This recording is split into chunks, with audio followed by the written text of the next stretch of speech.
Hi, I'm Jeff Bloch, and this is Exploring in Q, our first episode, and I'm with Dr. Michael Scimeca. Michael, how are you? I'm doing really good. Thank you very much. It's exciting to be here. Excellent, good. Well, welcome to the show. What do we talk about today? What's on your Well, mind? I think that before we even hit record, you were talking about heartful and headful. Like, how do we know where something is the head voice or the heart voice? And I'm thinking, as soon as you said that, I said, well, if this is explorations in Q, that'd be a great thing to explore. Love it. Yeah, let's start there. Why not, Mhm. right? Yeah, Yeah, and it, exactly. it, it was, as I think I mentioned, someone yesterday just said to me, well, is that what your head's saying or what your heart's saying?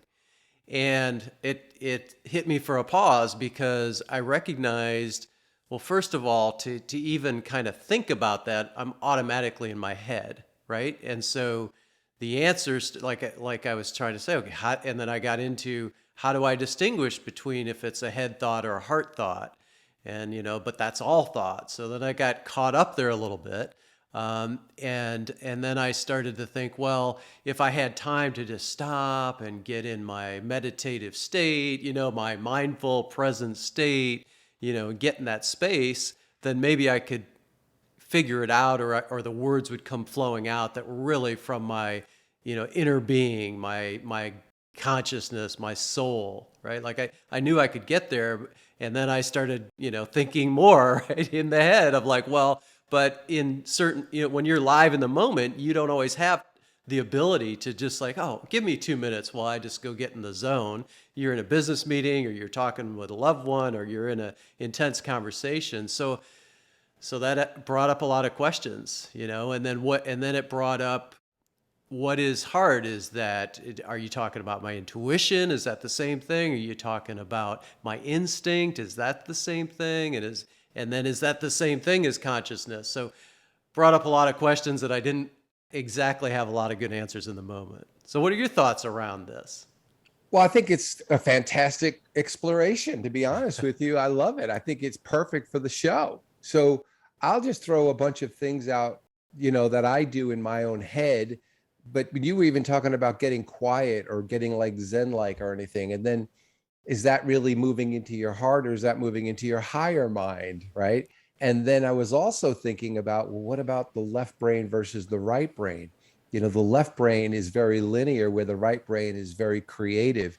And are we talking about that? Are we talking about feelings? Is that what the heart is? Is what are your feelings? Because in red, yellow, and blue, mind, body, and soul, I believe that the mind is very cerebral, very cognitive, and the heart, I mean, this is just an exploration, right? So I want to throw this out, is very feeling. We always say, like, I'm coming from my heart, or I love you, or if I feel such great appreciation. So I'm kind of proposing, this is just an exploration, right? That maybe, heart has more to do with feelings. And then everything else can be like mind. Is this of my conscious mind? Is it my, you say, monkey mind? Is it my Zen state, my higher mind, or things like that? But now we're distinguishing the difference between the mind or the head, the head voice. So, but I do think, as a proposal to put forth for your consideration, that maybe the heart voice is the voice of feeling, you know? And yes, and it invokes feelings, right, which can then trigger memories and minds. So it's this weird interplay, which can be great, or often it can maybe get us caught up in our underwear about it. um, Right. and and and and then also, as we're talking, I'm recognizing there's, obviously there's word choice and language that makes such a difference depending on who you're communicating with. Because some people, you say Zen and they're out the window like, wait a minute, what, this isn't, this is too ethereal for them. And yet other Mhm. people, they gravitate towards it. So it is interesting. There's a whole language, as you know, I'm from corporate America a long time, and there's a whole language you use there. You don't use any of these words in most work environments.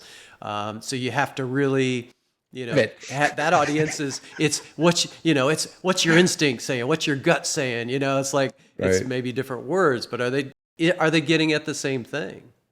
Right. Well, maybe the gut is even different than the heart, right? Because they talk about the what is it, endocrine, esoteric? And No, endocrine what system, or there's a gut brain. I forgot what it's called now. Gosh, I can't. I'll have to get back to you on that one. But there is an enteric brain, okay. where it is your Hmm. gut, which is more instinctive, and so that could be another completely different, you know, category. If we're going to talk about head voice and heart voice, maybe there's a gut voice or an instinctive voice. I mean, that's the thing about explorations is, there really is no ultimate authority. And even if you went to the dictionary and you looked up the ultimate authority or the ultimate definition, the dictionary, if you choose to let that be the ultimate authority, it doesn't really apply to you. And I do really believe we all have to define terms for ourselves, especially when it comes to success, like God, things of this nature. You know how I feel about sanctification, the importance of defining terms. Like, don't let people tell you what respect is, like you get to decide what that is. And I think that it's really important to do the same, like spirituality, or in this case, heart voice. What is the heart voice? And I think that's what's great about like formats like this is that we put out like offerings to consider. We're just having a conversation, and then people can decide for themselves, what is the heart voice? Is the heart voice feeling, or is the heart voice the right brain, the creative brain? Things of that nature. So I love the exploration, to be honest with you. And yes, and the reason this comes up is because, I mean, we all get in these situations every day where we're trying to understand our feelings because they shift. Our opinions, we're like when we're trying to make decisions. So I guess, maybe a question when you're trying to decide on something and you don't have time to unpack it. Because I like this issue that there's another challenge when it's real time and you got to respond now, with your best answer. What's your best answer, right? And so how do you make sure that if you're waffling on what's the best answer, how do you distinguish between, I really want this to come from my inner knowing as opposed to my programmed monkey mind? Well, I think it really does help to stop, to be honest with you. I mean, even when somebody's asking me what the best answer is, sometimes I really do have to like get like, hmm. Sometimes we look up, right? We look as if the answer's up there. And when we're thinking, we're contemplating, we're going to retrieve something in our brain or something in our creative centers. We're looking for something that quote unquote feels right, right? That could be considered heart, right? Because if it feels right, but I think that it does require an honest, open exploration where you are actually considering, and it's almost like deliberating, if you will, or contemplating. It's like you're sitting with something and then you're going through whatever systems that you go through to assess a thought or an idea or a consideration. And that's, Jeff, I love swirl. And to me, it has never let me down. So it's like when I give up and I let go, I always make better decisions when I just let it be like what we call stream of consciousness, right? It just seems to work really well rather than giving a textbook answer that we can find in any library and say, well, let's see what the authorities say. All right, apply that to your life, Jeff. And it's like, where's the sovereignty in that, right? Where's the authenticity? Where's the creativity, the autonomy, the uniqueness? It's not there. So, but that's why conversations like this, I think, are so vitally important, is because we stimulate other creative ideas for other people. And so I can go, as you could say. So for me, I do have to stop. I have to stop. And I have to go to a source where I feel swirl, which is just for me, it's unimpeded energy, where I feel the freedom and the liberation to consider well. And a lot of times, if I don't have anything spontaneously, I'll quote unquote shelve it. But how I shelve it is really, really comfortable. I'll say something like, ah, to be revealed.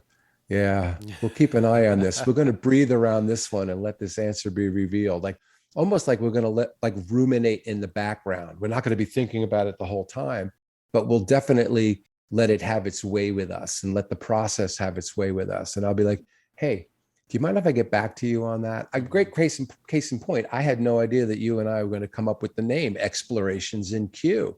And there was a big TBR. Well, we'll just put this out there and maybe we'll get it. You'll get the hit on Tuesday next week, or maybe I'll get it on Sunday, or maybe there'll be something. And then we were talking, and I don't know how we got to this, but we got to it so quickly and it just felt really good. You said Explorations in Swirl or something like that, or Swirlful Explorations. And I'm thinking like, well, nobody's going to know what that is. And so then there was this Explorations in, and you threw out some great words, explorations in consciousness, explorations in awareness. And I'm like, Jeff, I love them all. And he's like, whatever comes up. And so I was thinking like the tissues, pulling them up. And so my contribution was the word Q. And I'm like, I didn't even know how to spell it. I mean, but that to me, that stream of consciousness, I was like, wow, I think I got one here. And you have to let the TBR to be revealed take it. Maybe the answer comes quickly, but what if it doesn't? You just got to make peace with, well, I'll get it when I'm supposed to get it, if I'm supposed to get it. And I think what you're hitting on, and actually the word exploration is perfect, because what you're hitting on is that the only way you can really come up with the most meaningful, best answer for yourself is if you can do it from a place of pause, right? Of kind of emptying the mind, making it spacious. If you come with an answer, locked and loaded, that's probably a programmed answer from your monkey mind, right? It's like it's your pack, as you say, you're packing something, and you better unpack that first before you try and serve it up as really what is a good decision or what is truth for you. So I love that, and the to be revealed and the swirl, all of that brings in that lightness of, okay, let's all, and especially when you're in conversation, happens so much, right? You can tell either you or another person or two other people they already have their opinion, and all it is really people just battering their opinions back and forth. But starting from a place that's more open, clearly is a better way to communicate. And it's like conversation 101, right? If you're trying to get to the root of how you feel about something, or what's the next right move, it takes all that, and that starts with openness. I think if you come in small, I think if you realize that humility, one of the best expressions of humbleness, let's go with that. So if you can be humble and you can come in small, if you can realize that it's impossible for any human being to own the totality of truth, no matter how true something is, no matter how much it's been confirmed for you, no matter how much it holds up.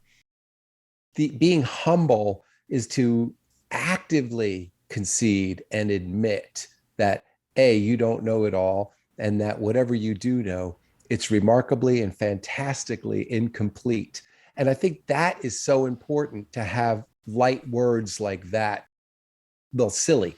What a silly human, because you don't take yourself so seriously. And I think this is important, is that you come in open, but a really participatory open, meaning humble beyond humble, to admit that even though you have an opinion, and I love to say it this way, no one owns the totality of truth. Oh, it must be nice to behave as if you own the totality of truth. Or it must be nice to believe that you actually own the totality of truth, like your way is the way. And even if that were true for you, which it even probably isn't even true for you, because your greater you would want you to see it differently, would want you to uncover your own blind spots.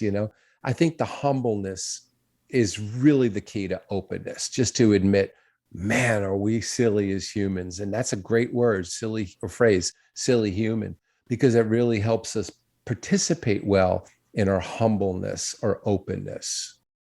Love it. And I think we're very aligned on this. Now, what I've recognized, and I think that's part of the battle that's happening in our society these days, is there's a camp of people that kind of feel what you just expressed, and there's another camp of people that say it's about taking the mountain. It's about, being out there. It's about being strong. We can't pussyfoot around this stuff, right? I mean, we've got, the reason, and throw in politics or whatever, right? The reason there's a war, all these things are because perhaps we're not being, forceful and strong enough. So, that gets down to what's the difference between power and force. And I guess, the only way I've been able to grapple with it is that there are times we have to use force, but it has to be slowly Executed. executed or escalated is the word I was looking for. Is that, first you start with openness, kindness, you try and find common ground, you try and do all that. And you do that several times, but if you're communicating in a situation with someone that is a bully, they're just there to take, and they're going to take from anybody that is meek, then you do need to be a little more assertive, aggressive, forceful, even, right? So it gets to that topic of is war ever, justified? Is bullying ever justified? So how do you phrase this kind of terminology? I don't like the word bullying. I don't think it's really ever justified. That's like one of those words. I don't think this is like, oh, wow, insert bullying here. And I honestly don't even think the word force is really that great of a word, because I do like the fact of just being direct. And it's almost like you can present a cookie to somebody and say, look, please, let's have a nice, gentle conversation about this, and let's see if we can come to a conclusion.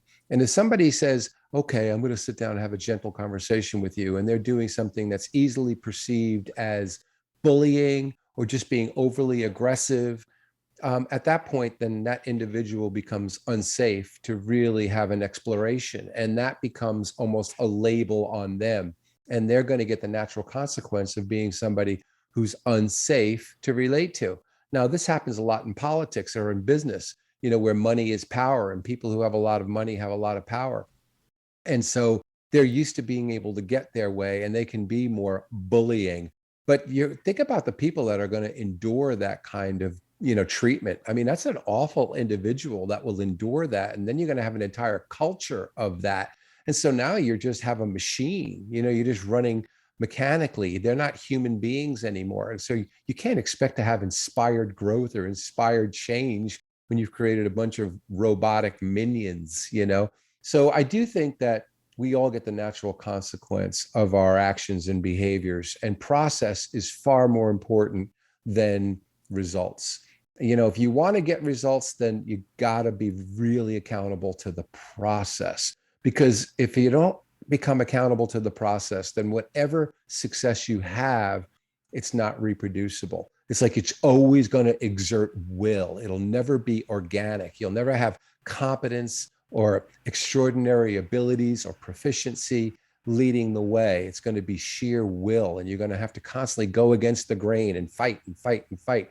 And you want your successes to be cumulative, to almost become exponential, where they grow upon themselves over time. Not, I have to reproduce what I did yesterday to reproduce that, reward, that version of success. That's why it's so important to have a healthy culture, to have really good, morale. That's the word. You want to have a really good morale. You don't get good morale by, being tough and being a bully. So Great. And I think related to that is, and you're hitting on it, is that you have to adjust based on based on the person you're interacting with, right? So if they are not safe in a way, if they're a bully, if as you pick up these signs, right, and that's why sometimes where intuition comes in, right, where you start to have a little bit of a pause with someone. Well, that is when, if you're let's say naturally a giver and someone that's open and loving and all that, you do have to put up a little bit of a protective wall, because if you're completely open and loving and 100% open to everyone, people are going to take advantage of that, right? So that doesn't mean we should be fearful of of interaction, of people not opening our heart. We have to open our hearts to love, right? But how do you, maybe that's a question, how do you decide how much to open your heart and to whom? Well, that's it. It's TBR again. Each person pre-qualifies themselves as being trustworthy to open your heart to them, or do you have to like really put up that wall, that boundary? And I think that that's incredibly intelligent. That's one of the greatest prayers in the world that someone can pray for themselves, is not just awareness or not just clarity, but discernment. It's a specific form of clarity. It's a specific form of awareness. Discernment is really just triple star that one, Yeah, because I love that you don't word. want to treat everybody the same. You want people to pre-qualify themselves as being amazingly trustworthy. And it's like, oh, I can be open-hearted and vulnerable and naked with this one, versus here, this is a guy who's going to whip me or just take her, just going to just absolutely suck the bone marrow out of me, just get whatever they can and then throw the rest of me away. You know, there, you got to look at that, and you trust your instincts. We talked about again about the heart voice and the head voice. The heart voice would know. The heart voice would go, wow. There's a line I heard a long time ago, and I love that, and I try to aspire to it. It says, people may not remember what you say to them, but they'll never forget the way you make them feel. And, if we're going to talk about heart voice, I think the heart can turn around and feel like, wow, this is somebody worth investing in, meaning that I can invest in this person, meaning that I could be open, I can be honest, I can be vulnerable, I could be naked, and I could put my energy into this relationship because I will grow from it because this person is trustworthy. And you let these people reveal themselves. You let them pre-qualify themselves in as being worthy of your highest form of openness, of vulnerability, or hey, this is unsafe. And that's where discernment plays a huge role.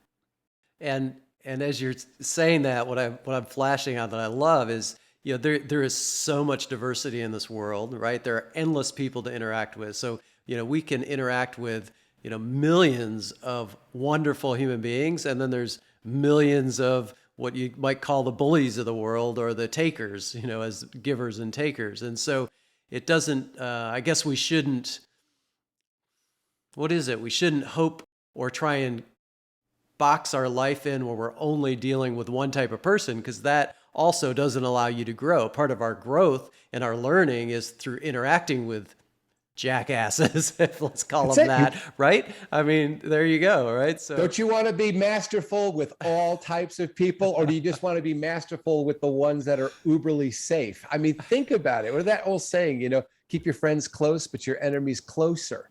Think about that. You want to be masterful with the people that threaten you the most, right? Doesn't that make total sense, rather than avoid these people, meaning what? You're giving them a hell of a lot of power, meaning what? Because you're avoiding them, you're uberly vulnerable when you're around them, to the point where it could almost be dangerous for you, where you lose any ability to show any form of mastery at all. So you do really want to learn how to excel, how to perform well, how to be successful with all types of people, not just preach to the choir. yeah, great, great. And you don't have to seek them out because they seem to find us, right? Well, isn't that funny how life does that? We attract that what we need to grow. So it's almost like love reveals anything unlike itself. I have this analogy, and I think you're going to love it. It's called the fork in the road. Is it the fork in the road? I forget the word. I don't think it's an analogy. Or a phenomenon. Let's go with that. It's a fork in the road phenomenon. And what it is, it's so cool. It's like you say, I want to choose the path to peace, right? I want the path to peace. And so here is a fork in the road. You can go this way or that way. And you go, well, clearly this way is more peaceful, right? More swirlful. So you go that way. You take one step on that path, then you get hit with all this crap. And it's like, what the hell is that? It's like, I took the path to peace. And it's like, oh, that's entitlement. You thought you just asked for it once. That's not the path to peace. The path is very circuitous, has a lot of twists and turns. So as soon as you get hit with that crap, because the saying is love reveals anything unlike itself, you could say the same thing about peace. Peace will reveal anything that's non-peace. Once you choose peace, all the non-peace is going to come at you, so that you really renew your vows, your devotion, you're committing yourself to peace. So as soon as you take that path to peace and you get hit with crap, all of a sudden it's like, whoa, what is that? It's like, Well, there's another bifurcation point. There's another fork in the road. This is the fork in the road phenomena. As soon as you choose peace and you go in that path, there's another fork in the road. Now you got to like discern again. Where am I going? Oh, now I'm going this way. Okay. And then boom, you get hit again. And so, the person who cries and goes, this isn't fair. That's an entitlement mindset.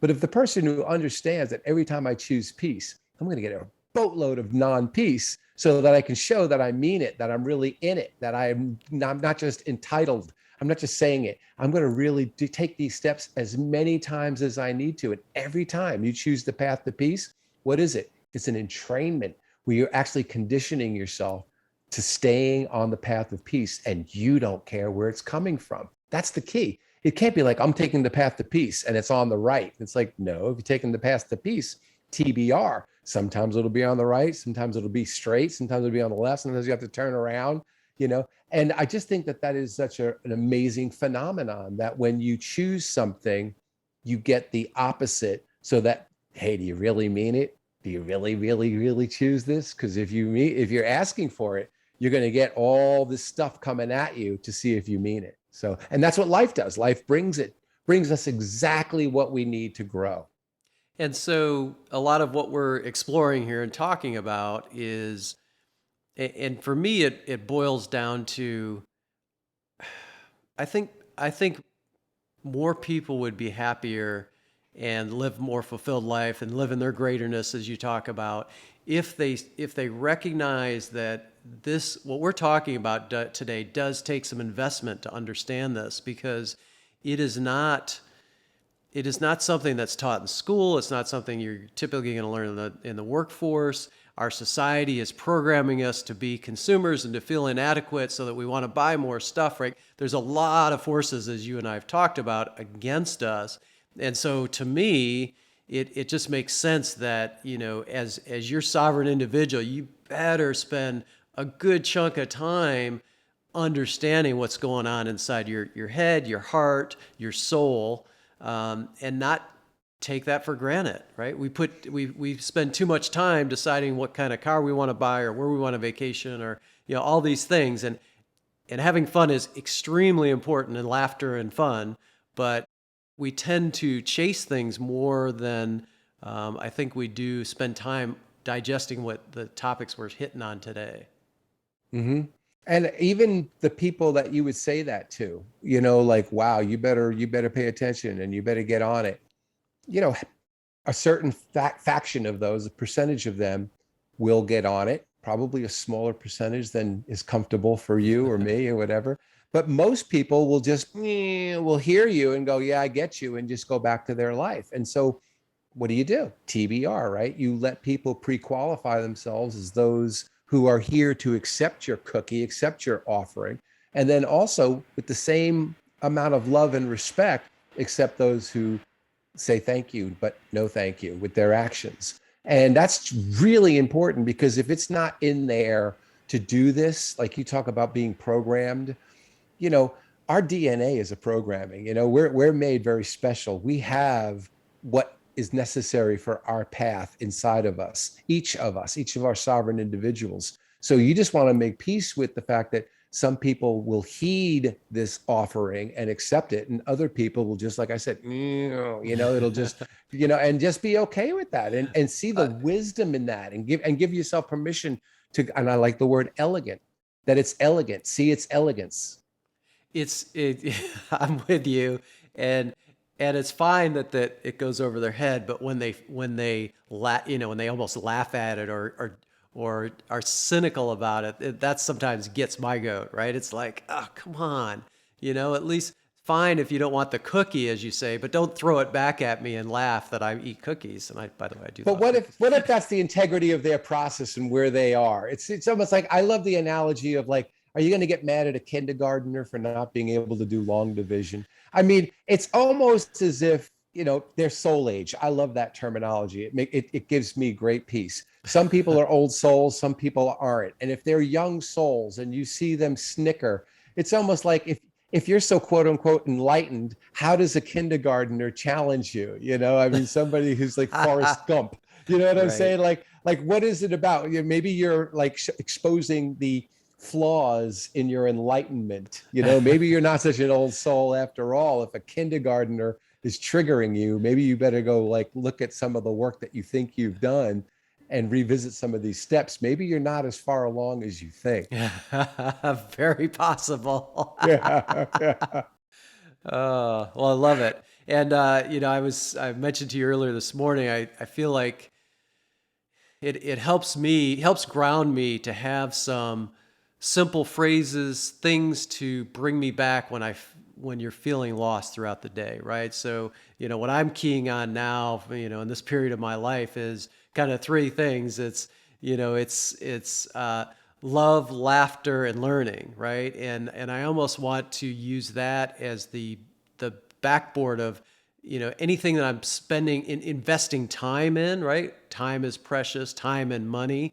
Anything that I'm really investing in, it better fit into one of those categories, otherwise I should start to question it, right? I love it. I love it. Please, make sure you run with that. I think Yeah. that that's beautiful. Love, laughter, and learning. I think that that is absolutely brilliant. I wish you well with that. Look at it as a child that you gave birth to. Now nurture it, give it what it needs. I mean, literally, it ain't about you anymore. You now have a little one to care for. Make sure you're feeding it, cleaning it up, just, letting it really, it's dependent right now. It's not independent. It's like a baby, it really needs right now to be fed. It needs nurturing. And I hope you give it the care that it deserves because that's beautiful. Excellent. Good.